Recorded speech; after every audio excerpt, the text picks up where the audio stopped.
Hey friends, it's Hope, and today I am here to do my May wrap up. So far I have read 6 books and I am 80% of the way through one of them. I'm actually filming this 10 days before the month actually ends. This is probably going to be the last day of the whole month that I'm going to be able to film. So I thought that I would pre-film this and pretty much just wrap up my month a little bit early. I'm gonna go ahead and talk to you guys about the book that I'm 80% of the way through. I do anticipate on finishing it before the month is over, and that book is A Court of Mist and Fury by Sarah J. Maas. This is the second book, and I believe this trilogy. I will tell you this, I am enjoying this book so much more than the first one. But this book, I strongly feel like I can really pull for Feyre and the person who she is currently with at this moment in the book and not feel that way because of empathy. I just truly think that they are the perfect pair for each other. At the point that I'm at right now, I will probably rate it a 4 out of 5 stars.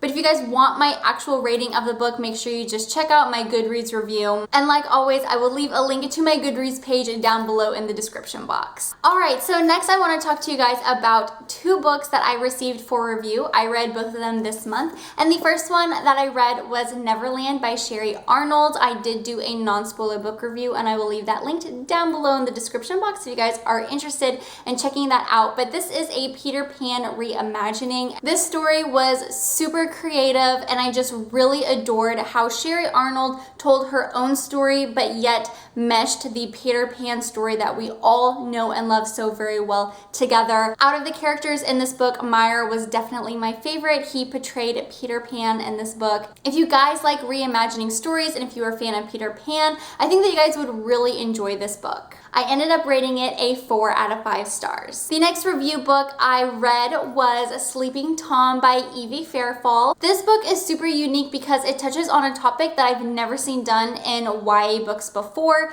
and that is talking about multiple personality disorders. This book is told in 2 different parts of the day, so we get chapters from the day perspective and chapters from the night perspective. I also did a non-spoiler book review over Sleeping Tom, and I will leave that down below as well. This is currently 99 cents for your e-reader, so if you guys are interested in picking it up, now is a great time to do so. And I believe the sequel to Sleeping Tom comes out in July. The next book I have to show you is Happy Ever After by Nora Roberts. This is the 4th book in the Bride Quartet. If you guys aren't familiar with this quartet, it follows 4 friends as they go into a wedding business together, and this of course is the last book revolving around Parker, who is the event planner. Parker is probably my favorite part business owner to this quartet. She was my favorite person to read about. I really enjoyed her character. I ended up rating this book a 4 out of 5 stars. The next book I have to show you is a book that was very special to me this month, and that was I'll Give You the Sun by Jandy Nelson.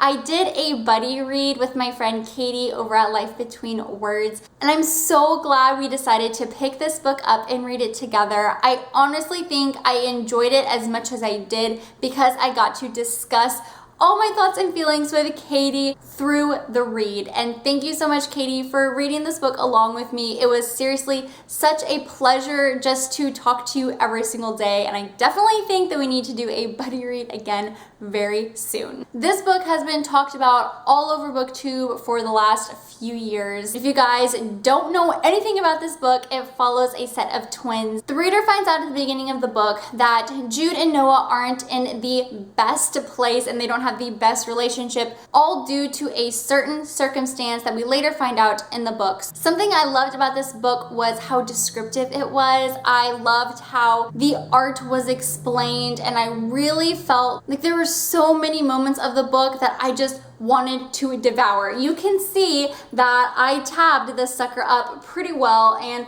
from my tabs you can see that I liked a lot of the lower half of the book quotes more than the top half. But with that said, I do think one downside to this book was sometimes the writing felt too cryptic, if you know what I'm saying. I feel like there were some lines and certain parts of chapters where I felt like I had to go back and reread what Jandy Nelson was writing because I was just really confused. But once I got over that cryptic talk, I really did enjoy the read, and I ended up loving how this story wrapped up. It was a little hard at times to read, but I did love how they highlighted how important family is and forgiveness and grace and acceptance. So all in all, with that said, I ended up rating it a 4 out of 5 stars. This month, I also read The Raven King by Maggie Stiefvater. I had such high hopes and my anticipation was through the freaking roof for this book because we all want to know what in the world is going to happen with Glendower, and are we going to see Gansey die or is he going to stay alive?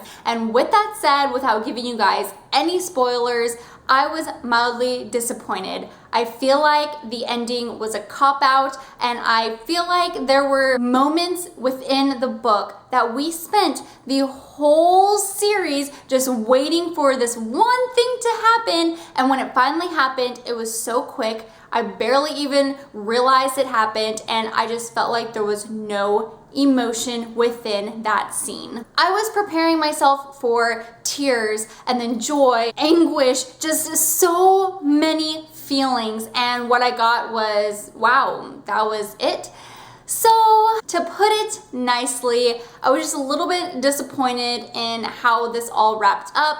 Overall, I think the series was beautifully done, but I felt like a big chunk of the ending was just a very big cop-out. And like I said, I just didn't feel any emotion when I felt like Maggie Stiefvater could have really hit the reader hard with some really intense scenes. I ended up rating this book a 3 out of 5 stars because Maggie Stiefvater does a wonderful job at just writing these characters and putting the reader in the world that they live in, and I can really appreciate that. So I didn't want to rate this book any lower than a 3 stars just because I didn't enjoy how it was all wrapped up. And I hope that this doesn't discourage you guys from reading the series because I definitely think it's worth it. The last and final book that I actually finished a few hours ago was Furiously Happy by Jenny Lawson. I listened to this on audio and absolutely adored it. I ended up rating it a 4 out of 5 stars.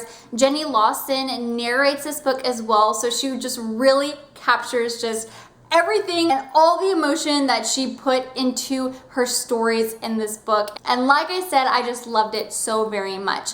This book follows her journey through her mental health over the years. I remember saying this in my Friday Reads video, but the topic doesn't sound like something that you would be super happy and really excited to read about, but Jenny Lawson puts her own excuse my phone. Jenny Lawson puts her own special twist on these stories, and she does a great job at inserting her own humor into all of the fantastic and crazy stories that she has lived out through the last few years. I know Jenny Lawson has written another book, and I am desperate to get my hands on that very, very soon. All right, friends, well, that wraps it up for my May wrap up. So far, another month where I haven't read a 5-star book. I'm hoping to change that in June. Let me know down below, did you guys read The Raven King, and what did, apparently people decided they just needed to text me during this video. But yeah, let me know down below what you guys thought about The Raven King. Were you happy? Were you disappointed? Did you think the ending was a bit of a cop-out? I just have so many unpopular opinions these days, but hopefully I'm not alone in feeling how I feel about The Raven King. I may be, but it's whatever. All right, friends, well, thank you guys so much for watching today. I hope you have a wonderful day, and I'm sure I will see you soon. Bye.